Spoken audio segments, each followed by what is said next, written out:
Please wait. Don't abandon me here, I pleaded, the desperation in my voice echoing through the desolate mountainside.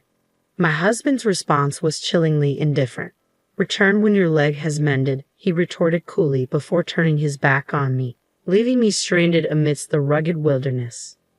Frantically, I cried out once more, a futile attempt to halt his departure, but his smirk and fleeting glance were all the acknowledgment I received before he vanished into the distance. Left alone, panic enveloped me as I realized the extent of my predicament. With no means of communication and my legs immobilized by plaster casts, I was utterly helpless. Reaching out futilely towards his retreating form, I watched in dismay as he disappeared from sight. The reality sank in. My husband had callously deserted me in this unforgiving terrain. Helplessly sprawled on the ground, I could only watch as he drove away, leaving me to confront my fears alone. My name is Jennifer, a 35-year-old office worker. In my small family unit resides my husband, Robert, a man 3 years my senior, who also toils away in an office setting. Our marriage has reached its 3rd year, yet the pitter-patter of little feet has yet to grace our home. In the realm of domestic duties, Robert adheres strictly to traditional gender roles, leaving the lion's share of household chores squarely on my shoulders. Not only does he shirk any involvement in domestic tasks, but he also exhibits a penchant for demanding my assistance with mundane requests, such as fetching the remote or preparing his tea, even when said items lie within arm's reach. In my initial attempts to rectify this imbalance, I reminded him of my own workload and implored him to lend a hand. His response, steeped in patriarchal entitlement, echoed through our home. I am the primary breadwinner. It is your duty to attend to such matters. Repeated entreaties for his cooperation were met with disdain, as Robert dismissed my appeals as mere nagging, punctuating his disapproval with ostentatious displays of frustration. Gradually, our interactions soured, his once warm morning greetings replaced by stony silence. Faced with his unyielding stance, I reluctantly assumed sole responsibility for our household chores, resigned to the reality of our domestic dynamic. I must confess, there are moments when the weight of exhaustion from work bears down heavily on me, and I find myself yearning for his assistance. Yet I've learned to endure it in silence, deeming it preferable to the alternative of facing his complaints or enduring his indifference. One fateful day, as I made my way to work, fate intervened in the form of a child teetering perilously close to the edge of a staircase at the train station. Without hesitation, I propelled myself forward, a warning cry escaping my lips as I intercepted the child, shielding him from a potentially calamitous fall. However, in my valiant effort, I too became ensnared in the precarious descent, my body twisting and contorting as gravity pulled us both downward. Amidst the chaotic whirlwind of motion, a sickening snap reverberated through the air, accompanied by searing agony that eclipsed any pain I had ever known. When the dizzying tumult finally subsided, I found myself cradling the stunned child in my arms, relief flooding through me as I assessed his unharmed form. Yet my own attempts to rise were thwarted by the excruciating protests of my limbs. Summoning the aid of station personnel, I implored them to summon an ambulance as I grappled with the throbbing anguish radiating from my broken leg. Transported to the hospital, I reached out to Robert, recounting the harrowing ordeal and beseeching him to join me.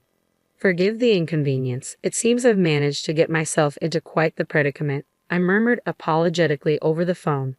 Don't concern yourself with apologies. Let's focus on getting you home safely, came Robert's earnest response, his genuine worry providing a flicker of comfort amidst the chaos. What a thoughtful husband you have, remarked the nurse, her words dripping with admiration as she glanced at Robert. With a smug grin, he replied, "Oh, I always lend a hand around the house," a boastful claim that left me incredulous. Suppressing my astonishment, I opted for silence, unwilling to create a scene in the hospital room. However, upon our return home, Robert's demeanor underwent a drastic transformation. "Hey, I'm famished. Fetch me something to eat, and don't forget to iron this shirt," he barked, assigning me household chores without a hint of consideration. Confined to a wheelchair, I bristled at his demands, unable to comply with his requests. "What can't you see my predicament?" I protested, frustration lacing my words. "You promised to take care of things while I was hospitalized." Taken aback by my reproach, Robert's retort was swift and cutting. "I only said that because you were in the hospital," he snapped, his tone laced with derision. "Just get it done. And let's be realistic here, you couldn't have possibly saved that kid. You're too clumsy, too slow." It became increasingly apparent that Robert harbored doubts about the veracity of my words. "How can you say something so cruel?" I countered, my voice tinged with hurt and disbelief. Unmoved, Robert's concern veered swiftly towards financial matters. "Does it really matter?" he retorted callously. "Are you taking time off work? What about your salary?" His words cut deep, emphasizing his prioritization of money over my well-being. Though I knew I would receive some form of compensation from my job during my absence, it would pale in comparison to my regular earnings. "You can't contribute to household chores or bring in a salary. You're utterly useless." His criticism stung, leaving me speechless and reeling from the unexpected onslaught. As I struggled to process his harsh words, Robert sank into the sofa with a disgruntled sigh, his discontent palpable. "Why did I ever marry you?" he muttered bitterly, his tone dripping with disdain. Bewildered by his hostility, I sought to defend myself. "I didn't choose to be in this condition," I protested weakly. "Enough with your excuses." Robert's retort was sharp and unforgiving. "If you have the energy to complain, then start pulling your weight around here. Surely you're capable of that much." His words struck a raw nerve, plunging me into a suffocating sense of despair. Unable to bear his callousness any longer, I found myself blurting out, "That's it. If this is how it's going to be, I'm going back to my parents' house." Robert appeared more than willing to accommodate my decision. "All right then, I'll take you there," he chirped, reaching for the car keys. With minimal preparation, I gathered only the essentials into a bag, relying on my crutches to navigate.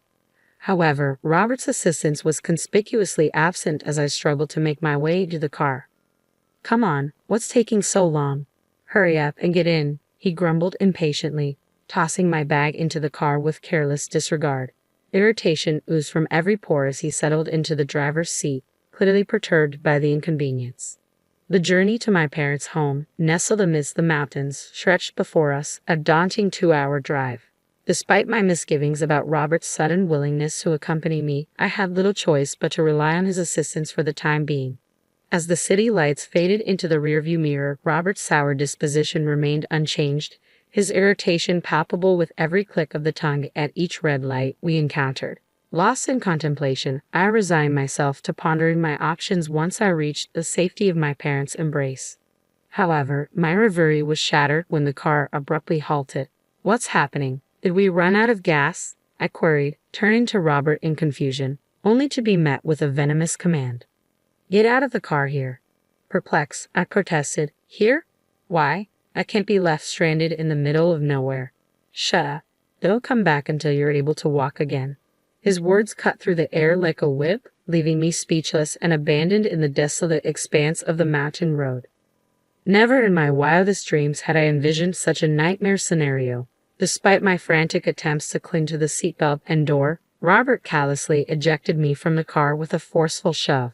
My pleas fell on deaf ears as he callously smirked, re-entered the vehicle, and sped off, leaving me stranded on the roadside.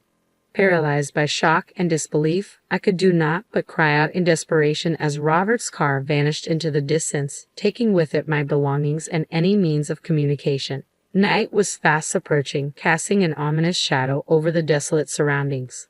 With each passing moment, my sense of helplessness deepened, uncertainty gnawing at my core. Although I had informed my parents of my impending return, the prospect of their rescue felt increasingly remote. Left to my own devices, I resolved to crawl towards civilization, each agonizing inch a testament to my determination to survive. Yet, as exhaustion threatened to engulf me, a glimmer of hope emerged in the form of approaching footsteps. A figure clad in jogging attire materialized before me, a beacon of salvation amidst the encroaching darkness. My desperate cries for help caught the attention of the approaching woman, who quickened her pace and hurried over to my side. "What happened? Why are you alone here, and what's with the state of your clothes?" she inquired, her concern evident as she took in the sight of my disheveled appearance and the dirt streak cast encasing my leg. Tears welled in my eyes as I recounted the events that had led to my predicament. Moved by my plight, the woman, whose name I would later learn was Patricia, wasted no time in offering assistance. "My home is nearby. I'll fetch my car. Just wait here," she reassured me, dragging her windbreaker over my shoulders before hastening off.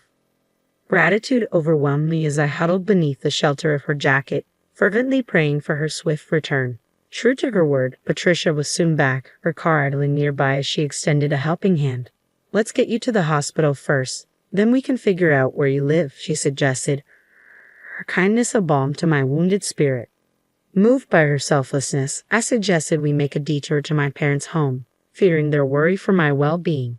Patricia readily agreed, her empathy a soothing presence as we embarked on the journey together. With each passing moment, our conversation deepened, bonding over shared indignation towards the cruelty I had endured at the hands of my husband, Robert. Before I knew it, we had arrived at my parents' doorstep, Patricia's comforting presence a beacon of hope amidst the turmoil. "Thank you so much for your kindness. Please come inside. Let me properly express my gratitude," I urged Patricia, extending an invitation into my home. Initially, she demurred, citing work commitments for the following day. However, recognizing my inability to navigate on my own, she graciously assisted me to the entrance. As we reached the threshold, my mother emerged, her expression a mix of concern and relief. Profusely thanking Patricia, she eventually persuaded her to step inside. Once within, my parents and I showered Patricia with gratitude, overwhelmed by her selfless act of compassion. Seated amidst the warmth of my family's embrace, I recounted the events that had led me back to their doorstep and Patricia's invaluable assistance. "What a despicable man. You should divorce him immediately," my father fumed, his anger palpable. "You need to rest," my mother interjected, her worry etched across her features. But I had a task at hand. "I need to call Robert," I declared, determination driving my actions. With my parents by my side, I reached for the home phone, steeling myself for the conversation that lay ahead. "You're home already. Come back as soon as you're healed. Who will take care of the house without you?" Robert's tone held no trace of remorse as his callous words echoed through the speakerphone, audible to both me and my enraged parents. Enraged by Robert's callous disregard, my father's voice thundered through the phone, seething with fury. "What nonsense is he spouting? He's got some nerve," he bellowed, his anger palpable even from a distance. Beside him, my mother's expression hardened, her disapproval evident. Despite the heated confrontation, Robert remained obstinate, his demands for my return to household duties unabated. The finality in my decision reverberated through the line as I declared, "It's over. Let's get a divorce." A heavy silence followed, punctuated only by Robert's resigned sigh. "Why does it have to come to this?" he lamented, shifting the blame onto me with practiced ease. Exhausted by the emotional turmoil, I terminated the call with a weary sigh, the weight of my decision hanging heavily in the air. In the aftermath, it took considerable effort to soothe my parents' frayed nerves, their anger simmering beneath the surface. The following day, the incessant ringing of the house phone filled the air, a silent testament to the unresolved turmoil brewing between Robert and me. Though the caller remained unknown, I couldn't shake the feeling that it was Robert unwilling to accept the finality of our decision. The incessant ringing of the phone persisted, each call a jarring intrusion into my solitude. Despite my initial reluctance, a nagging suspicion crept in. Perhaps it wasn't Robert after all, given the timing during his work hours. Yielding to curiosity, I answered, only to be met with Robert's frantic voice on the other end. "Finally, why were you ignoring my calls? I need your help. I'm on the verge of being fired." Robert's words spilled out in a desperate torrent, his distress palpable even through the receiver. His plea fell on deaf ears as I coolly retorted, "And what exactly do you expect me to do about it? Your job is your responsibility, not mine," before disconnecting the call with a decisive click. "If he's facing the consequences of his actions, it's well deserved," I mused bitterly, refusing to entertain any further involvement in Robert's affairs. However, a startling revelation soon emerged. Patricia, the woman who had come to my aid, was Robert's mistress. As she listened to my tale during our encounter, a sense of familiarity began to dawn upon her. Her suspicions were confirmed when she overheard Robert's voice during my divorce call. Upon seeing his picture, her world shattered, her anguish mirroring my own shock and betrayal. Blindsided by Robert's infidelity, I seethed with resentment at being deceived and neglected. Yet, it was Patricia's fury that truly ignited a storm within me, her righteous anger far surpassing my own expectations. Together, we navigated the turbulent waters of betrayal, united in our shared sense of betrayal and indignation. As Patricia recounted, she first crossed paths with Robert in her workplace, a subsidiary of his company. Their initial interaction occurred during one of Robert's business visits, sparking the connection that quickly evolved into frequent rendezvous. Robert, keen to escalate their relationship beyond professional boundaries, disclosed his purported divorce history, a narrative reinforced by rumors circulating among their colleagues.